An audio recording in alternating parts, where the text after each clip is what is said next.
दरिया बनकर किसी को डुबाने से बेहतर है कि जरिया बनकर किसी को बचाया जाए। हर रात को हम मृत्यु की गोद में सोते हैं और हर सुबह हमारा एक नया जन्म होता है। इसलिए आज हम क्या करने वाले हैं ये बहुत जरूरी है। अपने समय को व्यर्थ ना जाने दें, अपने हर पल को कीमती बनाएं। कहते हैं संगत में बहुत ताकत होती है और अगर किसी की संगत से आपके विचार शुद्ध होने लगे तो समझ लेना वह कोई साधारण इंसान नहीं है, उसके अंदर भगवान की दिव्य शक्ति विद्यमान है। भरोसा खुद पर रखो तो ताकत बन जाती है और दूसरों पर रखो तो कमजोरी बन जाती है। जीतने वाला इंसान भरोसा खुद पर रखता है। जीतने वाले कुछ अलग चीजें नहीं करते, बस वो उन चीजों को अलग तरीके से करते हैं जो शायद हारने वाला नहीं कर पाता। वासुदेव कहते हैं सफलता का आशीर्वाद केवल उन्हीं को मिलता है जिन्होंने कभी संघर्ष के कदमों का स्पर्श किया हो। संघर्ष का रास्ता ही सफलता की मंजिल तक पहुंचाता है। अपने इरादों को मजबूत रखो। लोग जो कहेंगे उन्हें कहने दो, क्योंकि जिस दिन आप सफल होगे उस दिन वही लोग तुम्हारा गुणगान करेंगे। जिंदगी में सभी अनुभवों का स्वागत कीजिए। पता नहीं कौन सा अनुभव आपकी जिंदगी बदल दे। विवेकानंद जैसों का जन्म भीड़ में नहीं होता, एकांत में होता है। एकांत में बहुत ताकत होती है। अगर कुछ अलग करना है तो भीड़ से हटकर चलो। भीड़ साहस तो देती है लेकिन आपकी पहचान छीन लेती है। केशव कहते हैं आपका मन ही सबसे बड़ा शत्रु है और सबसे बड़ा मित्र भी आपका मन है। इसे आप जहां लगाओगे बस वहीं से जीत जाओगे। इस मन को नियंत्रण सिर्फ एकांत में किया जा सकता है। जैसे सड़क पर ट्रैफिक जाम लगने से गाड़ी नहीं निकल पाती, वैसे ही अपने मन में अच्छे विचारों का जाम लगा दो, जिससे मन को बुरे और गंदे विचारों की तरफ जाने का रास्ता ना मिले।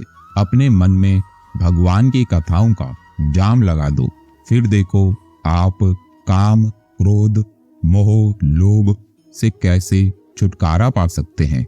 गंगा में वही पाप धुलते हैं जो गलती से हो जाए। योजना बनाकर किए गए पाप यमराज के यहाँ ही धुलते हैं। जो चीज गलत है वो गलत है। चुप रहकर अच्छा बनने से बेहतर है कि वहां बोलकर बुरे बन जाओ। हमेशा सच के साथ खड़े रहो, भले ही अकेला क्यों ना खड़ा होना पड़े। लोग कहते हैं सच को तमीज ही नहीं बात करने की, कितना कड़वा बोलता है। झूठ को देखो कितना मीठा बोलता है। लेकिन लोगों को क्या पता, जो आज मीठा लग रहा है कल दुख भी उसी से मिलेगा, और जो आज कड़वा लग रहा है कल सुख भी उसी से मिलेगा।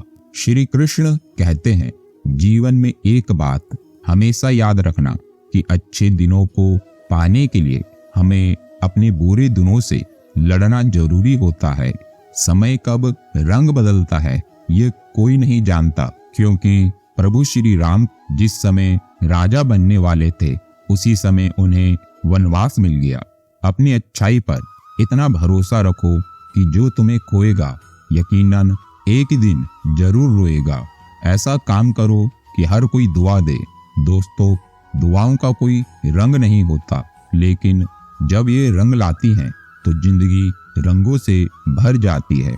जिस तरह पतझड़ के बिना पेड़ पर नए पत्ते नहीं आते, ठीक उसी तरह कठिनाई और संघर्ष के बिना अच्छे दिन भी नहीं आते। मैं ठीक हूँ यह तो हम किसी से भी कह सकते हैं, लेकिन मैं परेशान हूँ ये कहने के लिए कोई बहुत खास चाहिए। छल करोगे तो छल मिलेगा, आज नहीं तो कल मिलेगा। जियोगी जिंदगी सच्चाई से तो हर पल सुकून मिलेगा। भरोसा उस पर करो जो आपके अंदर की 3 बातें जान सके।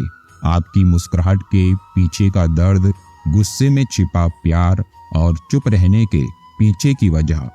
जब संदेह अस्त होता है तब भरोसे का उदय होता है, और जब कर्म उत्कृष्ट होता है तब भाग्य प्रबल होता है। तिरस्कार और अपमान बार बार यदि अपनों से ही मिले तो शब्दों का विवाद उचित नहीं, वहां से निकल जाना ही उचित है। लोग कहते हैं अपनों के आगे झुक जाना चाहिए, लेकिन सच बात तो यह है जो अपने होते हैं वो कभी झुकने नहीं देते। अक्सर हम सोचते हैं कि हमने जीवन में ऐसा कोई पाप नहीं किया, फिर भी हमारे जीवन में इतना कष्ट क्यों आया। तो आइए इसको एक कहानी के माध्यम से समझते हैं। एक राजा ब्राह्मणों को महल के आंगन में भोजन करा रहा था। राजा का रसोइया खुले आंगन में भोजन पका रहा था। उसी समय एक चील अपने पंजे में एक जिंदा सांप को लेकर राजा के महल के ऊपर से गुजरी। पंजों में दबे सांप ने अपनी आत्मरक्षा में चील से बचने के लिए अपने फन से जहर निकाला। रसोइया जो भोजन ब्राह्मणों के लिए पका रहा था, उस भोजन में सांप के मुख से निकली जहर की कुछ बूंदें गिर गईं। किसी को कुछ पता नहीं चला। फलस्वरूप वे सारे ब्राह्मण जो भोजन करने आए थे, उन सब की जहरीला भोजन करते ही मौत हो गई।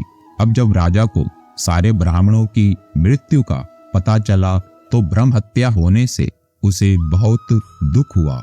ऐसे में अब ऊपर बैठे यमराज के लिए भी यह फैसला लेना मुश्किल हो गया कि इस पाप कर्म का फल किसके खाते में जाएगा। पहला वो राजा जिसको पता ही नहीं था कि खाना जहरीला हो गया है। दूसरा रसोइया जिसको पता ही नहीं था कि खाना बनाते समय वह जहरीला हो गया है। तीसरा वो चील जो जहरीला सांप लिए राजा के महल के ऊपर से गुजरी। और चौथा वह सांप जिसने अपनी आत्मरक्षा में जहर निकाला। बहुत दिनों तक यह मामला यमराज की फाइल में अटका रहा। फिर कुछ समय बाद कुछ ब्राह्मण राजा से मिलने उस राज्य में आए और उन्होंने किसी महिला से महल का रास्ता पूछा।